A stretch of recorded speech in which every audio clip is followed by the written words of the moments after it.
Hello everyone.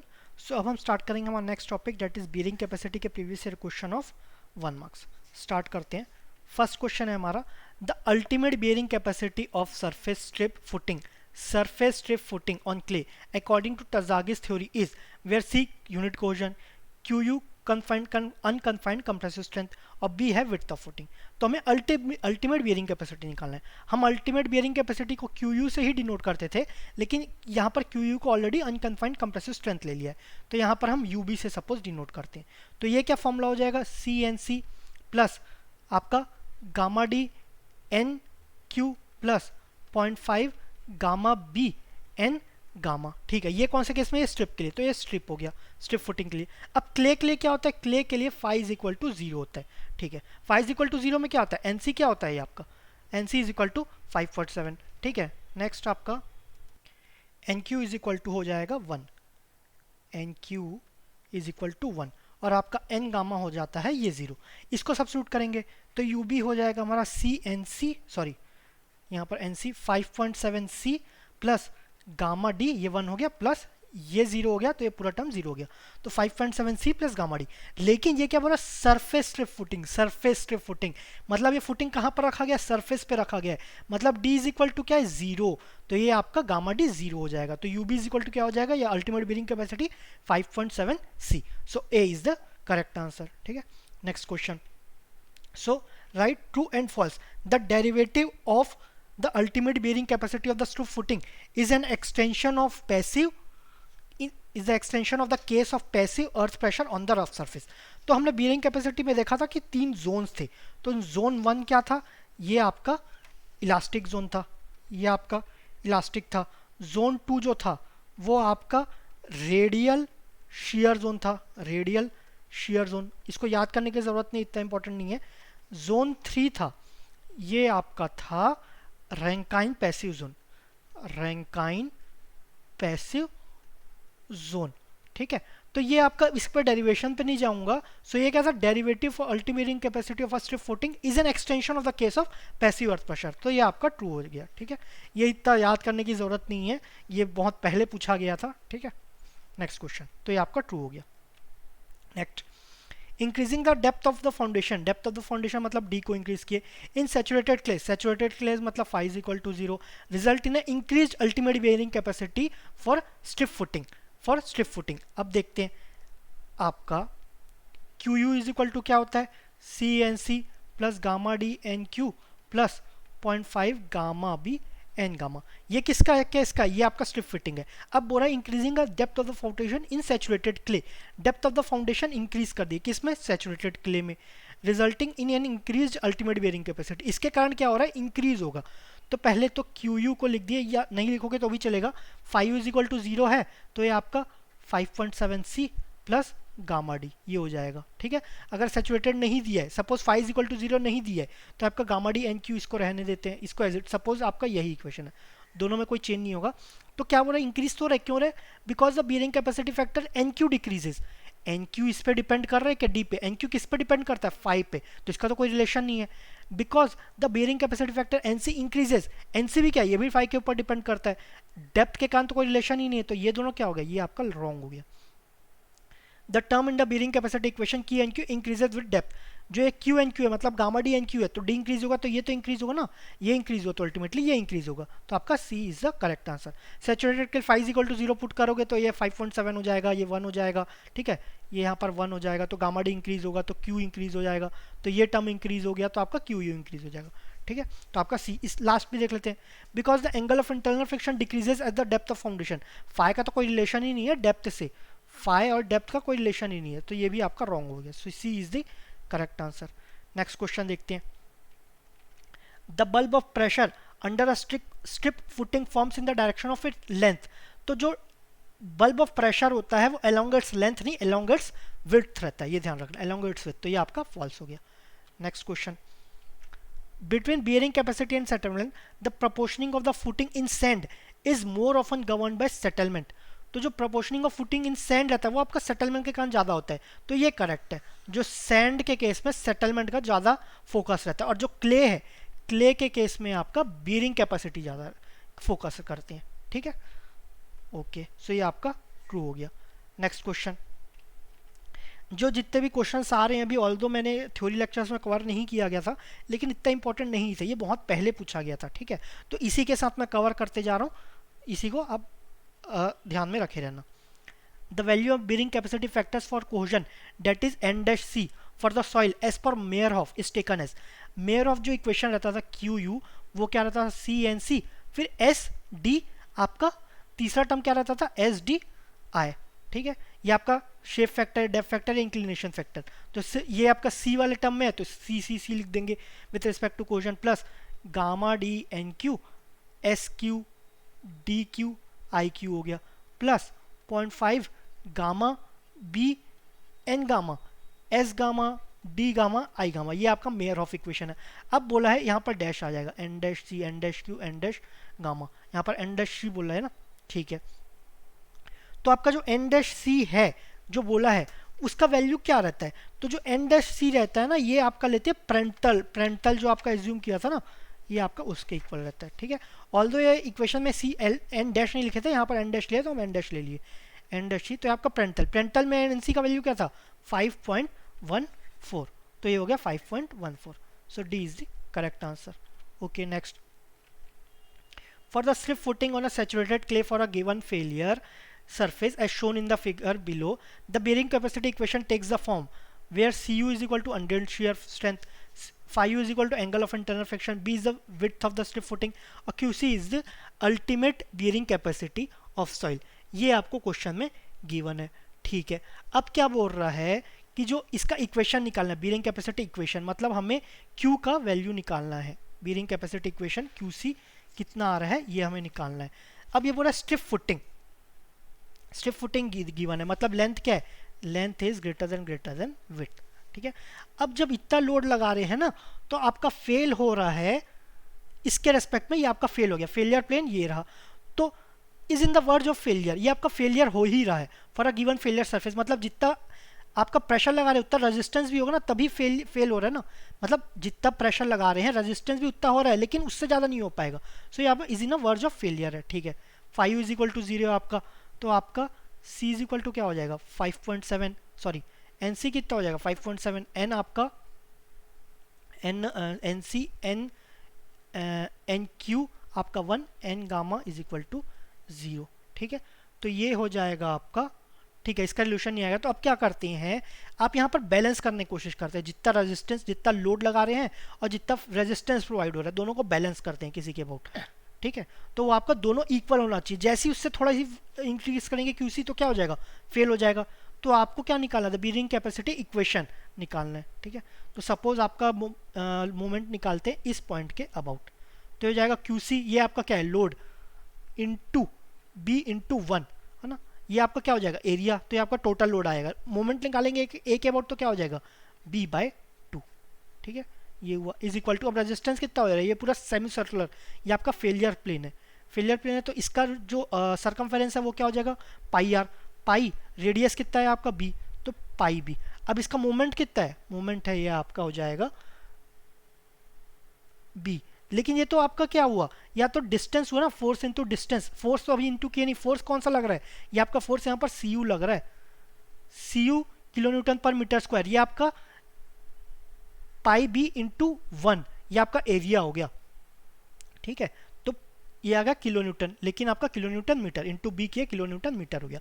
अब इसको balance करते हैं, ये बी कैंसिल हो गया, ये बी कैंसिल हो गया, तो Q इज इक्वल टू हो जाएगा 2πcu, ठीक है, ये हुआ, तो 2πq क्या हो जाएगा, ये आपका d हो जाएगा, d is the correct answer. Okay, अब इसको एक तरीके से और देख सकते हैं, इसका जब हम इस फॉर्मूले से लगाएं, इस फॉर्मूले से क्या आएगा आपका Q इज इक्वल टू जो आपका तरजागीज इक्वेशन है उसमें आपका जो NC, NQ और N गामा, इसके टर्म्स में क्या आएगा अल्टीमेट बियरिंग कैपेसिटी, ये आ जाएगा हमारा 5.7C प्लस गामा डी, ये आ रहा है, लेकिन ये तो ऑप्शन में ही ना। अब क्या करें, ठीक है, ये इक्वेशन सब निकालिए, इसमें कैसे करेंगे, अब इसको देखते हैं 5.7C नहीं, इससे तो कुछ बड़ा होगा ना, गामा डी बड़ा होगा, ये तो और छोटा हो गया, ये भी नहीं होगा, लेकिन ये क्या है 3.14 इंटू 2, ये कितना हो जाएगा 6.28, तो अप्रॉक्सीमेटली 6.28, इसको ऐड करोगे ना तो अप्रॉक्सीमेटली 6.28 CU, ये गामा और C ऑलमोस्ट सेम रह जाता है, D आपका ऑलमोस्ट 1 या 1 या 2 मीटर रहेगा, तो इससे आप ऑलमोस्ट निकाल सकते हैं कि 2 पाई सी यू रहेगा। ऑल्दो ये एग्जैक्ट इक्वेशन नहीं है क्योंकि हमें पाई डी का वैल्यू नहीं पता है ना। कुछ लोग बोलेंगे 4 पाई सी यू हो जाएगा डेप्थ अगर बहुत ज़्यादा ले लेंगे तो, ठीक है। तो ये आपका एक्चुअल मेथड तो ये हुआ, लेकिन इनकेस आपको ये नहीं पता क्योंकि मैंने ये कवर नहीं किया है, ये बहुत ही कम, ये सिर्फ सिंगल क्वेश्चन है जो ऐसे पूछा गया इसलिए मैंने इसको यहीं पर कवर किया है। लेकिन अगर नहीं बन रहा है तो आप ऐसे भी अप्रॉक्स करके यूज़ कर सकते हो कि अप्रॉक्स कितना आ रहा है आंसर, ठीक है। सो इस केस में हो जाएगा D is the correct answer. Next question, the foundation considered as shallow if its depth is, shallow में क्या होता है, depth is less than equal to B, less than 1 metre, 1 metre का कोई कंडीशन रहता नहीं, ग्रेटर देन तो रहता ही नहीं है, इक्वल टू और लेस देन इट्स विथ, तो आपका सी हो गया, ग्रेटर देन 1 मीटर का कोई कंडीशन नहीं रहता, so C is the correct answer. Next question, the nature of contact pressure contribution under a rigid footing resting on a sandy soil, rigid footing sandy soil, है ना। इसको थोड़ा देखते हैं, ऑल्दो ये प्रीवियस चैप्टर का, लेकिन फिर से हम देखते हैं। क्वेश्चन यहाँ पर भी इंक्लूड कर दिया, ठीक है। यहाँ पर प्रेशर की बात किया, ब्रीदिंग कैपेसिटी का, तो वहाँ पर भी पूछ दिया। रिजिड, रिजिड में जब भी आता है, रिजिड में आपका क्या यूनिफॉर्म रहता है, या आपका सेटलमेंट यूनिफॉर्म रहता है। रिजिड है तो आपका सेटलमेंट क्या हो जाएगा, यूनिफॉर्म रहेगा, चाहे क्ले है या सैंड है। ये आपका सेटलमेंट हो गया यूनिफॉर्म, ये आपका सेटलमेंट हो गया। ये आपका क्ले का केस है, ये आपका सैंड का केस है ना। अब आपका क्या पूछा गया, contact pressure in case of sand, है ना, कॉन्टैक्ट प्रेशर। तो सेटलमेंट तो आपका यूनिफॉर्म में पता चल गया रिजिड में, लेकिन जब कॉन्टैक्ट प्रेशर चेक करते हैं ना तो वो आपका सी याद रखना, सी से कॉन्टैक्ट प्रेशर, तो सी के एंड में, सी के एंड में क्या आ रहा है, वाई आ रहा है। वाई का मैग्नीट्यूड क्या है आपका 25 मतलब है आपका magnitude in the sense total कितने लेटर्स आते हैं अल्फाबेट्स 26, वाई का उसके इसमें आता 25, मतलब बहुत ज़्यादा आ रहा है। सी कॉन्टैक्ट प्रेशर क्ले के कॉन्टैक्ट प्रेशर में एंड में ज़्यादा आ रहा है, मतलब एंड में ज़्यादा, तो एंड में ज़्यादा तो आपका ऐसा हो गया, ये आपका कुछ कॉन्टैक्ट प्रेशर हो गया, एंड में ज़्यादा है। लेकिन हमें तो सैंड में पूछा गया था ना, तो इसका उल्टा हो जाएगा, मतलब एंड में कम हो जाएगा और आपका सेंटर में क्या हो जाएगा, मैक्सिमम हो जाएगा, तो ये आपका सैंड में हो गया, ठीक है। तो यही आपको पूछा गया है इन केस ऑफ सैंड, तो ये आपका बी, एंड में 0 सेंटर में मैक्सिमम, सो आपका B is the correct answer. आप पहले तो याद रखना कि रिजिड है कि फुटिंग है। रिजिड में क्या होता है, सेटलमेंट यूनिफॉर्म रहता है, ठीक है। फ्लेक्सिबल में क्या रहता है आपका, कॉन्टैक्ट प्रेशर यूनिफॉर्म रहता है ना। अब इसमें कॉन्टैक्ट प्रेशर निकालना है तो पहले क्या करेंगे, क्ले, सी से क्ले, इसमें आपका क्या निकालना है, सेटलमेंट निकालना है। सीपी तो कांस्टेंट है, सेटलमेंट, सेटलमेंट एस, एस से आपका क्या सेटलमेंट निकालना है, सेटलमेंट किससे आएगा, सैंड, है ना। सैंड के एंड में मैक्सिमम सेटलमेंट के केस में, ठीक है। इससे सैंड से देखेंगे, इससे आपका क्ले से देखेंगे, ठीक है।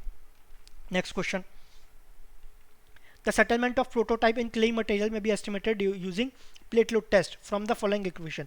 अब आपका प्लेट लोड टेस्ट में क्या होता है, जो settlement is directly proportional to with होता है, कौन से केस में, आपका क्ले के केस में, क्ले सिंपल केस है ना, सैंड में तो उल्टा सीधा रहता है, इसमें क्ले में आपका सीधा रहता है, settlement is directly proportional to with. कौन सा है इसमें, इसमें प्रोटोटाइप ऊपर है, प्लेट यहाँ पर नीचे, इससे ये सही लग रहा है, यहाँ पर प्रोटोटाइप ऊपर है, यहाँ पर प्रोटोटाइप नीचे है, तो ये तो गलत हो गया, यहाँ पर तो स्क्वायर है, स्क्वायर तो रहता ही नहीं है, तो आपका ए इज द करेक्ट आंसर, ठीक है।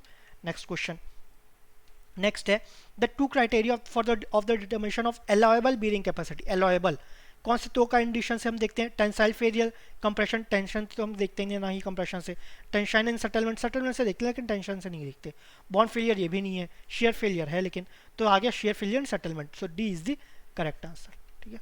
नेक्स्ट क्वेश्चन, नेक्स्ट है width and depth of the footing are 2 and 1.5 respectively.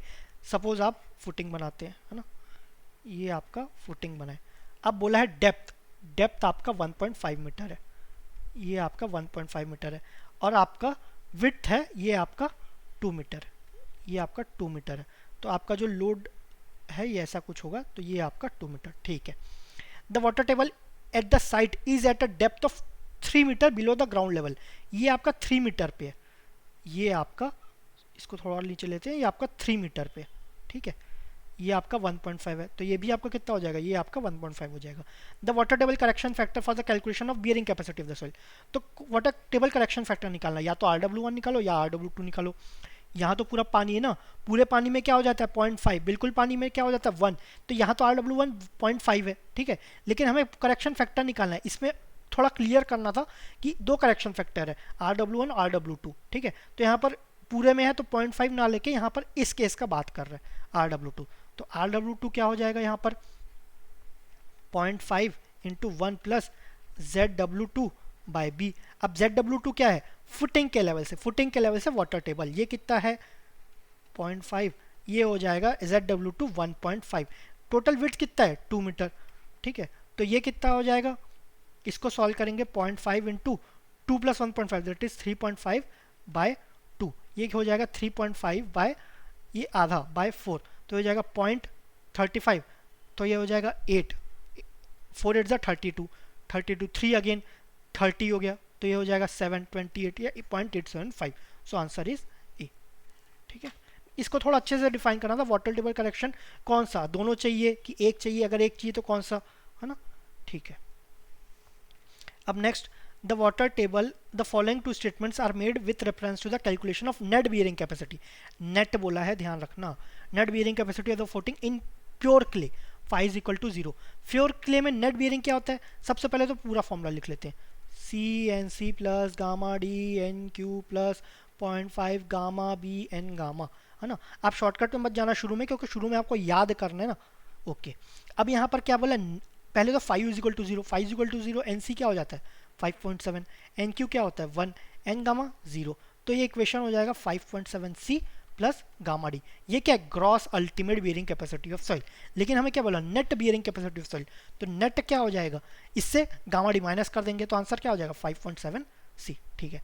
तो यूजिंग टर्जागी से ही किया ना, टर्जागी में ही NC 5.7 रहता है, तो using Terzaghi bearing capacity theory identify the two are true or false, हमें चेक करना है कि ये सही है कि गलत है। Increasing with respect to net bearing capacity, मतलब ये आपका इक्वेशन हो गया, अब इसके रेस्पेक्ट में दो स्टेटमेंट्स बनाए हैं, तो सही है कि नहीं देखना है, okay. Increasing in footing width will result in increase in bearing capacity, तो विड्थ का कोई रिलेशन है क्या, कोई रिलेशन नहीं है, तो ये गलत हो गया। Increase in depth of foundation will result in higher bearing capacity, weight से डेप्थ से कोई रिलेशन है क्या, कोई रिलेशन नहीं है, सो ये भी फॉल्स हो गया। सो आपका बी, आपका बोथ स्टेटमेंट आर ट्रू, ये भी गलत है, बोथ स्टेटमेंट्स आर फॉल्स, ये आपका सही है। So B is the correct answer, एक सही है एक गलत, दोनों नहीं है, ठीक है।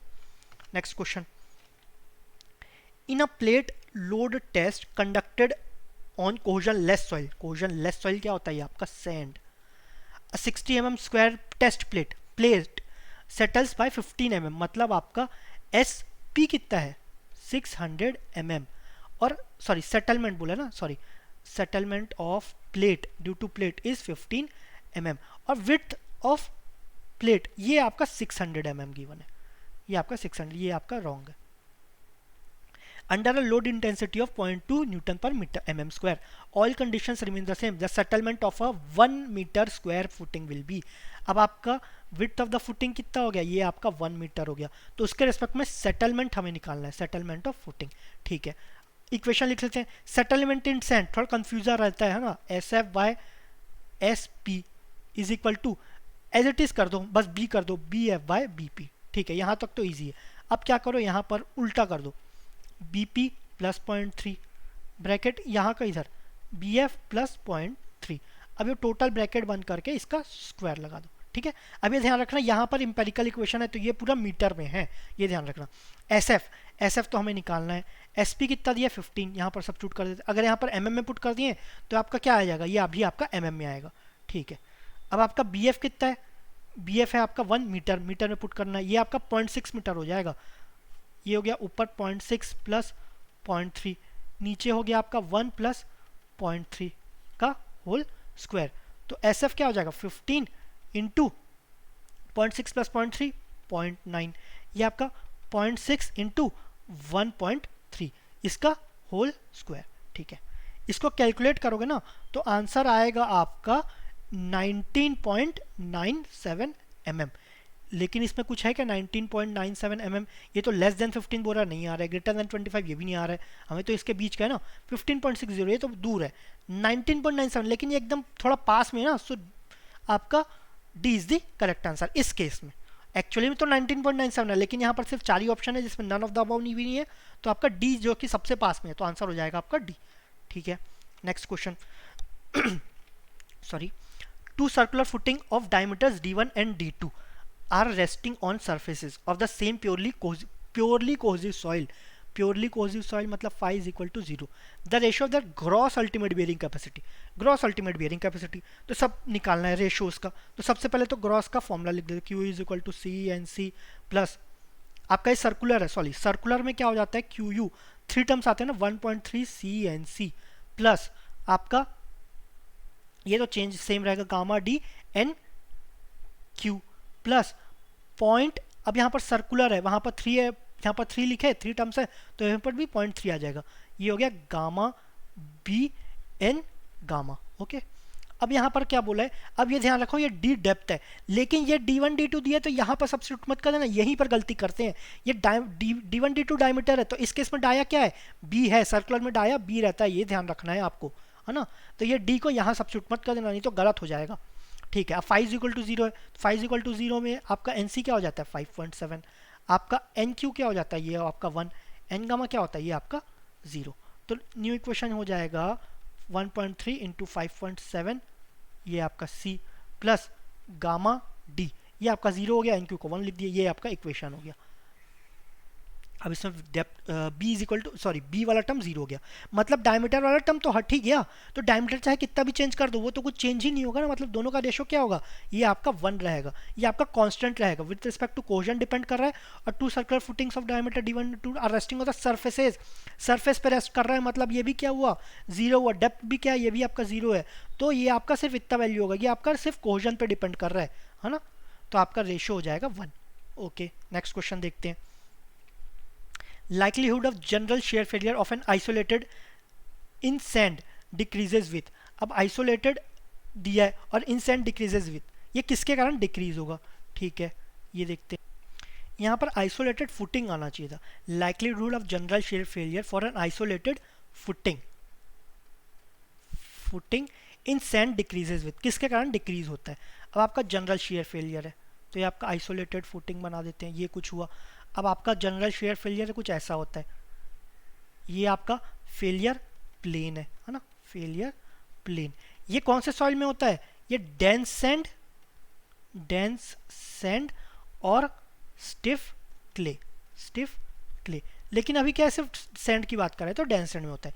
डिक्रीजिंग द फुटिंग डेप्थ, अब डेप्थ डिक्रीज करेंगे तो आपका क्या, ये डिक्रीज होगा क्या, general share likelihood of general shear failure for an isolated footing in sand decreases, किसके कारण डिक्रीज हो रहा है। अब आपका सैंड है, तो सैंड में एक सेकेंड, सैंड में आपका फायू 0 रहता है, सैंड में सॉरी आपका सी यू 0 रहता है। तो पहले तो इक्वेशन लिख लेते हैं, Q U is equal to C N C, आपका आइसोलेटेड फुटिंग दिया है, कुछ स्ट्रिप नहीं दिया है, तो हम सपोज स्ट्रिप लेके चलते हैं, गामा डी आपका एन क्यू है plus 0.5 gamma B N gamma है, ठीक है। अब बोल रहा है कि डेप्थ को इंक्रीज करेंगे, फुटिंग डेप्थ, तो इसको डिक्रीज करेंगे तो ये तो डिक्रीज होगा ना, तो आपका क्यू यू डिक्रीज होगा। लेकिन यहाँ पर क्या बोल रहा है, likelihood of general shear failure, GCF के फेल होने का चांसेस क्या है, तो आपका इससे क्यू यू डिक्रीज होगा, जनरल शेयर फेलियर होने के चांसेस डिक्रीज नहीं होंगे। Decreasing intergranular packing, intergranular packing decrease करेंगे तो डेंस सैंड क्या होगा, ये आपका मीडियम सैंड में कन्वर्ट हो जाएगा। मीडियम सैंड में कौन सा फेलियर होता है, ये आपका लोकल शेयर फेलियर हो जाता है, मतलब जनरल शेयर फेलियर होने के चांसेस कम हो जाते हैं, तो आपका B is the correct answer. Increasing the footing width आपका बी को इंक्रीज करने से क्या होगा, क्यू यू इंक्रीज होगा, इसमें कुछ चेंज होगा क्या, नहीं। डिक्रीजिंग सॉइल कंप्रेसिबिलिटी, ये तो डिफरेंट है, सो आंसर इज बी, सो ये आपका बी हो गया। Next question, an embankment is to be constructed with a granular soil, आपका बल्क यूनिट वेट है 20 kilo newton per metre cube, on a saturated clay silt deposit undrained shear strength is equal to 25 kPa, undrained shear strength that is S या फिर tau, ये आपका क्या दिया है, ये आपका अनड्रेन्ड शियर स्ट्रेंथ, ये आपको 25 kPa दिया है, गामा दिया है आपका 20 kilo newton per metre cube, on a saturated silt clay, saturated silt मतलब फाई इज इक्वल टू क्या, ये आपका 0 है। Okay, assuming undrained general shear failure, तो आपका जीसीएफ है। बीरिंग कैपेसिटी फैक्टर एनसी है आपका 5.7। The maximum height of the embankment at the point of failure is, maximum height निकालना है of the embankment at the point of failure, तो at the point of failure आपका factor of safety कितना हो जाएगा, 1 हो जाएगा। At the point of failure just fail हो रहा है, तो फैक्टर ऑफ सेफ्टी 1 हो गया, एफ इज इक्वल टू 1, ठीक है। तो उस case F of factor of safety का फॉर्मूला क्या होता है, C N C by gamma H, लेकिन ये तो 1 है ना, तो एच इज इक्वल टू हो जाएगा C N C by gamma, ठीक है। लेकिन आपको कोहेजन नहीं दिया है, कोहेजन क्या करेंगे? अब कुछ लोग क्या करते हैं, यहाँ पर गलती करते हैं कि ये आपको क्या दिया है, आपका ये दिया है अनड्रेन्ड, अनड्रेन्ड शियर स्ट्रेंथ दिया है, अनड्रेन्ड शियर स्ट्रेंथ। तो इसको क्या समझते हैं कुछ लोग, यूसीसी लेते हैं, that is unconfined compression strength, that is आपका third case, special case of triaxial test, that is sigma 3 is equal to 0 ले लेते हैं, sigma 1 is equal to sigma D ले लेते हैं। तो उस केस में सी यू क्या हो जाता है, क्यू यू बाय 2 हो जाता है, 5u इज इक्वल टू 0 में, ये वाला। तो क्यू यू को एस लेते हैं, तो 25/2 is equal to C U ले लेते हैं। लेकिन ये कब है, ये आपका unconfined compression test, unconfined compression test इस केस में रहता है ना। लेकिन हमारा क्या दिया, एस और टाउ दिया है ना, तो आपका, लेकिन उससे सी यू निकालना, सी कैसे निकालेंगे, एस इज इक्वल टू क्या होता है, C plus sigma tan phi, phi क्या है यहाँ पर, 0 है, आपका सेचुरेटेड क्ले है ना, 5 इज इक्वल टू 0 हो गया, तो एस इज इक्वल टू क्या हो जाएगा, सी हो गया, तो C is equal to 25 kPa। तो यहाँ पर सब्स्टिट्यूट कर देते 25 into 5.7 by 20, gamma is equal to 20 दिया। इसको सॉल्व करोगे तो वैल्यू आ जाएगा आपका 7.1, सॉरी 9.7 नहीं, 7.1 मीटर, ये आ जाएगा। सो A is the correct answer, ठीक है। नेक्स्ट क्वेश्चन, नेक्स्ट है contact pressure for a rigid footing clay on the clay at the center and the edge are respectively at the rigid contact pressure at rigid। सबसे पहले तो rigid में ये आपका suppose footing है, 4 footing बना लेते हैं, ये आपका rigid का केस है, rigid, इसको थोड़ा नए से लिखते हैं, ये आपका क्ले हुआ, ये आपका सैंड हुआ, है ना, ये आपका rigid का केस ले लेते हैं। rigid में ये आपका फुटिंग हुआ, rigid में ये फुटिंग हुआ। दूसरा कौन सा है, फ्लेक्सिबल, फ्लेक्सिबल, इसमें आप फुटिंग बना लेते हैं, इसमें भी फुटिंग बना लेते हैं, ठीक है। अब हमें सपोज क्वेश्चन में, अब क्वेश्चन भूल जाते हैं, पहले तो सभी कंडीशन में क्या क्या होंगे वो देखते हैं। रिजिड में क्या है, आपका सेटलमेंट आपका यूनिफॉर्म रहता है, ये बस एक चीज रट लो, इसमें आपका सेटलमेंट यूनिफॉर्म रहता है, ये आपका सेटलमेंट। कॉन्टैक्ट प्रेशर देखते हैं, अब इसमें सेटलमेंट तो यही यूनिफॉर्म हो गया ना, तो यहाँ पर क्या यूनिफॉर्म हो गया, यहाँ पर आपका कॉन्टैक्ट प्रेशर यूनिफॉर्म हो जाएगा, यहाँ पर आपका कॉन्टैक्ट प्रेशर यूनिफॉर्म हो गया, ठीक है। ये दोनों केस में, चाहे क्ले हो या सैंड हो, ठीक है, ये तो हो गया। अब इसमें हमें कॉन्टैक्ट प्रेशर देखना है, यहाँ पर क्या देखना है, सेटलमेंट। अब यहाँ पर कॉन्टैक्ट प्रेशर, सी से क्या होता है, क्ले, तो क्ले में देखेंगे, यहाँ पर क्ले से, क्ले के एंड में वाई का वैल्यू मैक्सिमम, क्ले के कांटेक्ट प्रेशर में एंड में मैक्सिमम, एंड में मैक्सिमम, तो ये कुछ ऐसा हो गया, एंड में मैक्सिमम, बीच में मिनिमम, कांटेक्ट प्रेशर एंड में मैक्सिमम, बीच में मिनिमम। तो सैंड में उल्टा हो जाएगा, एंड में मिनिमम और सेंटर में मैक्सिमम, ये कुछ सैंड का हो गया कांटेक्ट प्रेशर, ठीक है। अब यहाँ सेटलमेंट देखते हैं, सेटलमेंट किससे देखेंगे हम, सैंड से देखेंगे, सेटलमेंट सैंड से, सैंड के सेटलमेंट में एंड में मैक्सिमम, सैंड के सेटलमेंट में एंड में मैक्सिमम, ठीक है। तो इसका आपका हो जाएगा, ये कुछ यहाँ पर मैक्सिमम है, ये ऐसा हुआ, ये कुछ ऐसा सेटलमेंट हुआ, तो आपका क्ले में क्या हो जाएगा, उल्टा हो जाएगा, यहाँ पर मिनिमम हो गया, यहाँ पर आपका मैक्सिमम हो गया, ठीक है। तो आपका ये सेटलमेंट ऐसा कुछ हो जाएगा। तो हमें क्वेश्चन में क्या पूछा गया है, हमें पूछा गया रिजिड के क्ले में बीच में और बाहर क्या रहता है, तो बीच में क्या रहेगा, मिनिमम, सेंटर में मिनिमम रहेगा। देखते हैं, सेंटर एट एज, सेंटर में मिनिमम, एज में मैक्सिमम, तो minimum and maximum, so D is the correct answer, ठीक है। नेक्स्ट क्वेश्चन देखते हैं, the ultimate bearing capacity of the footing in clay stratum, ultimate bearing capacity of the footing in clay stratum. अब ये क्या रहता है, ठीक है, सबसे पहले तो पूरा फॉर्मूला लिख सकते हैं, C N C plus gamma D N Q plus 0.5 gamma B N gamma. आपका क्ले है तो आपका 5 इक्वल टू क्या, 0 ले लेते हैं, तो क्यू यू क्या हो जाएगा आपका 5.7 सी प्लस गामा डी, ये हो गया। लेकिन नेट अल्टीमेट बोल रहा है, नेट अल्टीमेट तो क्यू यू क्या हो जाएगा, गामा डी माइनस कर देंगे, तो 5.7 सी हो गया, सॉरी ये सी नहीं है आपका, सी हो गया, ये हो गया, ठीक है। अब क्या बोल रहा है, increases with depth of the footing only, depth of the footing से कोई रिलेशन ही नहीं है, तो ये गलत हो गया। Increases with size of the footing, ये भी कोई रिलेशन नहीं है, ये भी गलत हो गया। Increases with depth and size of the footing, इससे भी कोई रिलेशन नहीं है। Is independent of depth and size of the footing, ये इंडिपेंडेंट है, so D is the correct answer. ठीक है, यहाँ पर प्योर क्ले या सैचुरेटेड क्ले लिखते हैं ज़्यादा सही होता है, तो उसमें फाई इक्वल टू 0 होता है। देखो क्ले में चांसेस तो हैं कि फाई 0 हो, लेकिन ज़रूरी नहीं है हर केस में फाई 0 होता है ना। प्योरली कोहेसिव है या प्योरली क्ले है तो उसमें तो 100% फाई इक्वल टू 0 है। कई बार सैचुरेटेड क्ले भी दिया रहता है ना, उसमें भी कई बार क्वेश्चन में फाई गिवन रहता है, तो उसमें भी हम अगर कुछ नहीं बोला है, फाई कुछ नहीं है, तो 0 एज्यूम कर सकते हैं। अगर क्वेश्चन में बोल दिया फाई की कुछ वैल्यू तो कर ही क्या सकते हैं फिर। ठीक है, लेकिन इसको थोड़ा ढंग से डिफाइन कर देना चाहिए था। ओके, कोई बात नहीं, यहाँ पर एक ही ऑप्शन सही हो रहा है। क्ले बोला तो फाई इक्वल टू 0 एज्यूम करते हैं, तो ये आपका 5.7c हो गया, तो ये आपका इंडिपेंडेंट हो गया with respect to depth and size of the footing. Okay, next question. A strip footing is resting on the surface of the purely cohesive soil, surface of the purely cohesive soil. तो deposit, if the width of the footing is double the ultimate bearing capacity of the purely cohesive soil 5.7 c plus gamma d, ये होता है purely cohesive में। क्यों purely cohesive में 50 N C is equal to 5.7 N gamma आता है, N Q आता है, sorry N Q is equal to 1 N gamma is equal to 0, ये रहता है। तो ये वाला टर्म 0 हो गया, यहाँ पर 1 पुट कर दिया, लेकिन आपका कहाँ रेस्ट कर रहा है, सरफेस पे। सरफेस पे डी क्या हो गया, ये आपका 0 हो गया, तो क्यू यू क्या हो जाएगा 5.7 सी। ठीक है, तो if the width of the footing is double the ultimate bearing capacity, इसमें तो कुछ चेंज ही नहीं होगा, तो चाहे तुम विड्थ को 2 गुना करो, 20 करो या 1000 गुना करो, कोई चेंज नहीं होगा, तो ये क्या होगा, remains same, so D is the correct answer. ठीक है, नेक्स्ट क्वेश्चन देखते हैं। A strip footing is resting on the ground surface of the purely cohesive bed having an undrained cohesion Cu. The ultimate bearing capacity of the footing is equal to, अब आपका ultimate bearing capacity पूरा मतलब Qu, अब आपका strip बोला है और resting on the ground surface of pure clay, तो रेस्टिंग ऑन द ग्राउंड तो ये आपका हो गया 5.7 c, इसके इक्वल हो गया।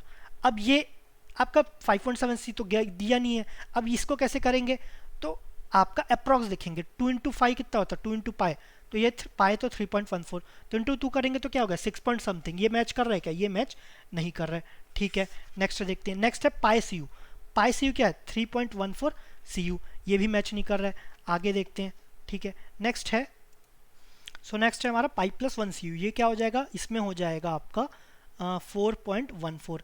नेक्स्ट है पाई प्लस 2, ये क्या होगा 5.14। ठीक है, तो आप बोल सकते हैं कि ये वाला 5.14 मैच कर रहा है अप्रॉक्सीमेटली, लेकिन ये कितना वैल्यू है 3.14 इंटू 2, ये हो गया 6.28, तो दोनों जो है वो कुछ कम ही डिफरेंस पे, तो ये हम अप्रॉक्सीमेटली मेथड यूज़ नहीं कर सकते। ठीक है, ये ध्यान रखना, तो इससे मेथड से यूज़ नहीं होगा। अब इसका करेक्ट आंसर है ए, ये आपका फिलिनिशियस मेथड, ये आपका पढ़े थे हम प्रीवियस चैप्टर में, फिलिनियस approach.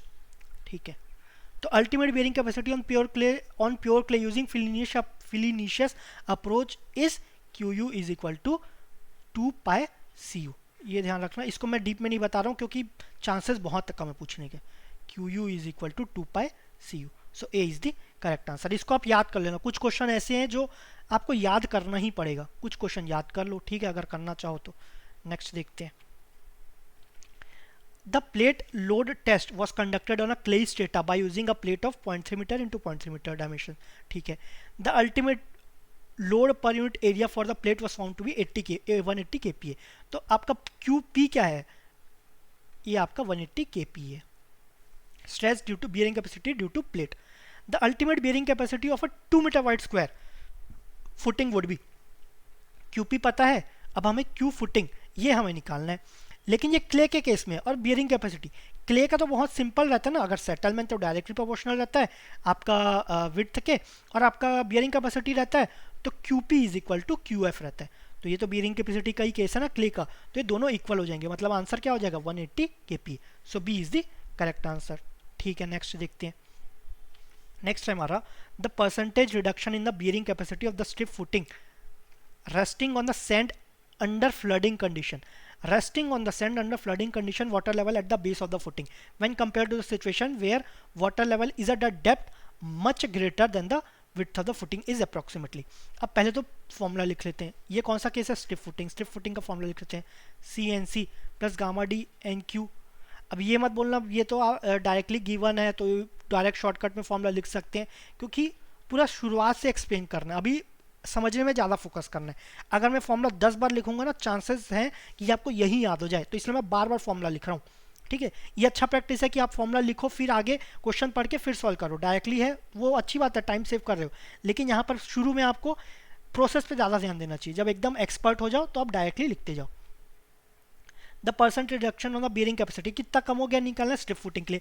Resting on the sand, पहले तो सैंड बोला है, sand under flooding condition, sand बोला है तो सी क्या हो जाएगा, सी इज इक्वल टू 0 हो जाएगा।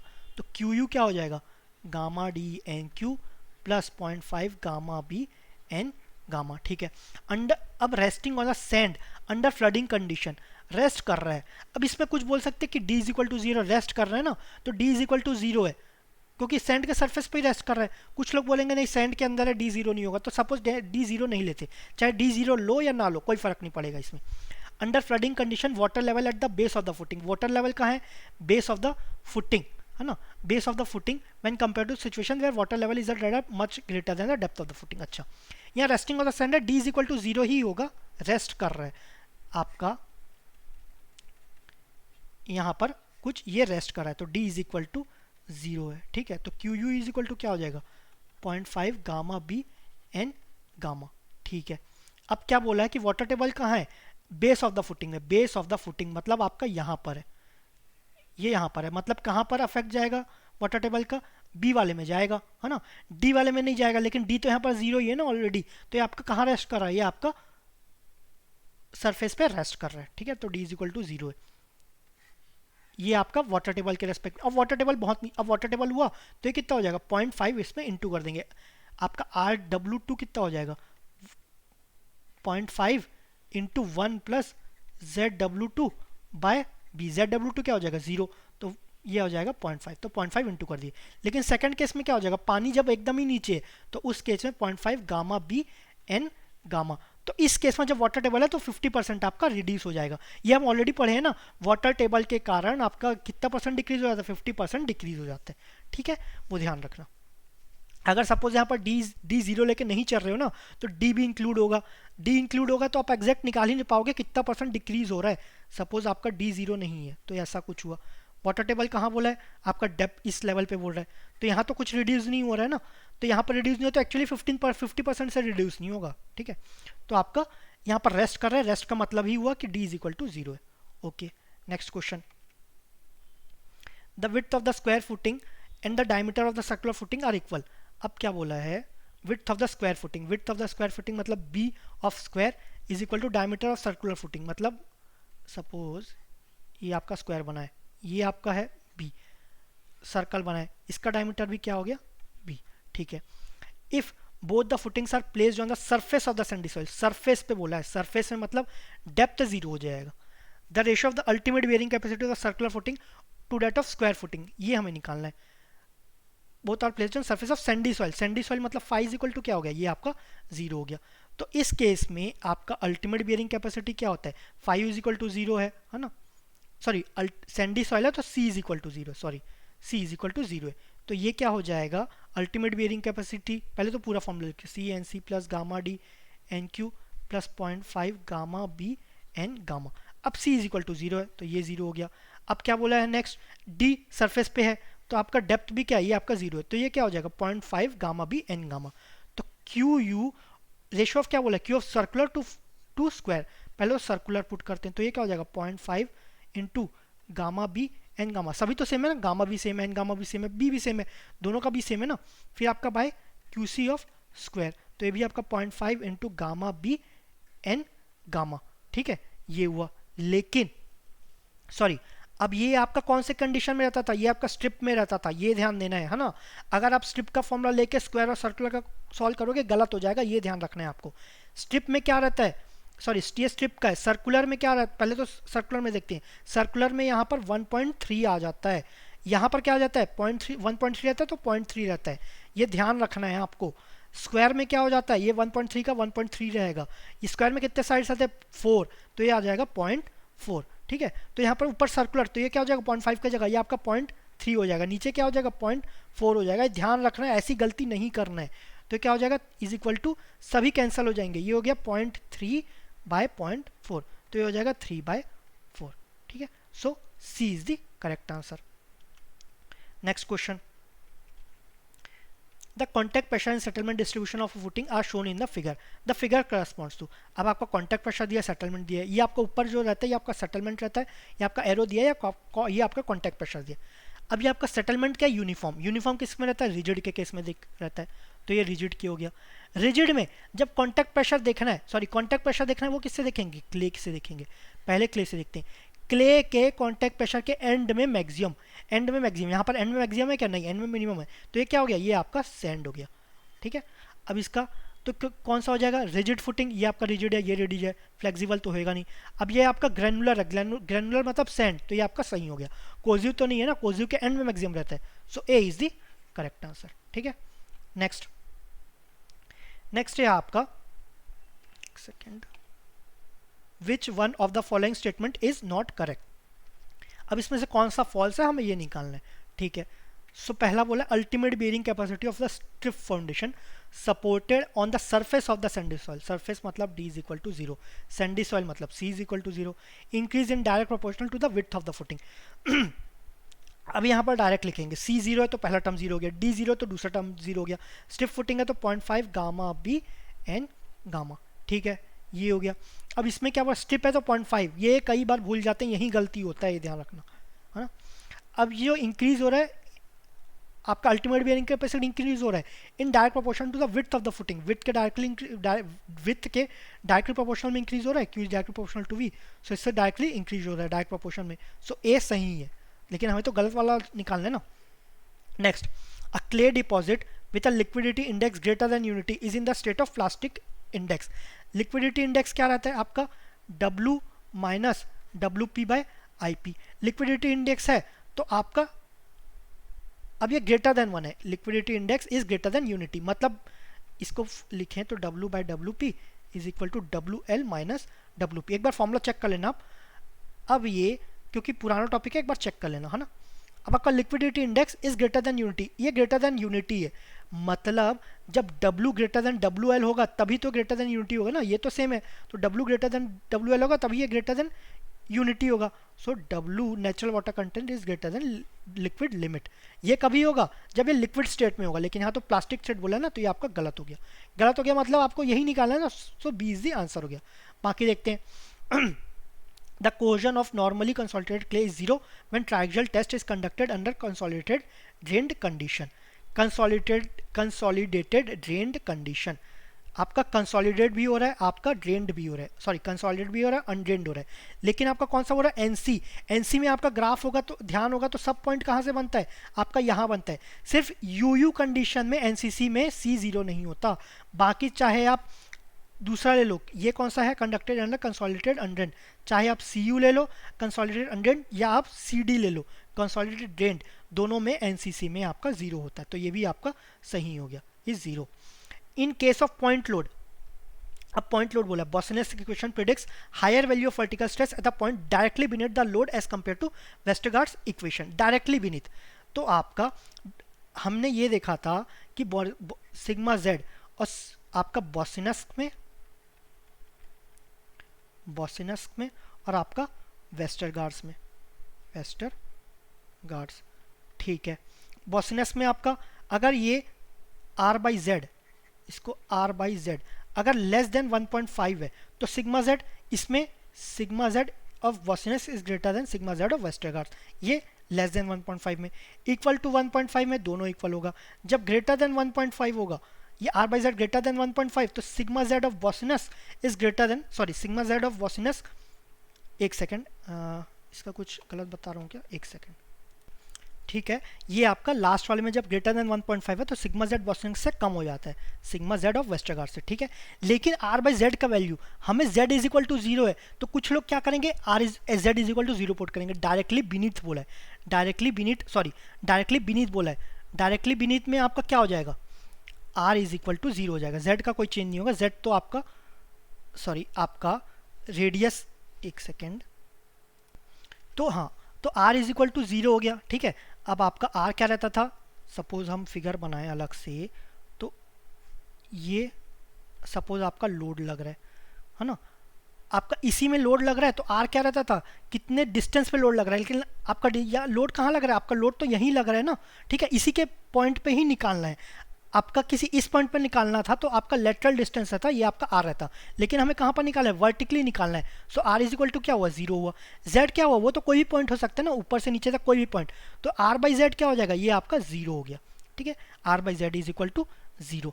तो R by Z is equal to zero मतलब क्या है, R by Z less than 1.5, तो उस केस में आपका सिग्मा जेड क्या होता है, ग्रेटर होता है। सो आपका डी भी करेक्ट है, मतलब रॉन्ग स्टेटमेंट कौन सा हो गया, बी। सो आंसर कौन सा हो गया, ये आपका बी। ठीक है, सो इसमें इतना ही क्वेश्चन था, बाकी हम 2 मार्क्स के क्वेश्चन नेक्स्ट वीडियो में कवर करेंगे। Thank you very much.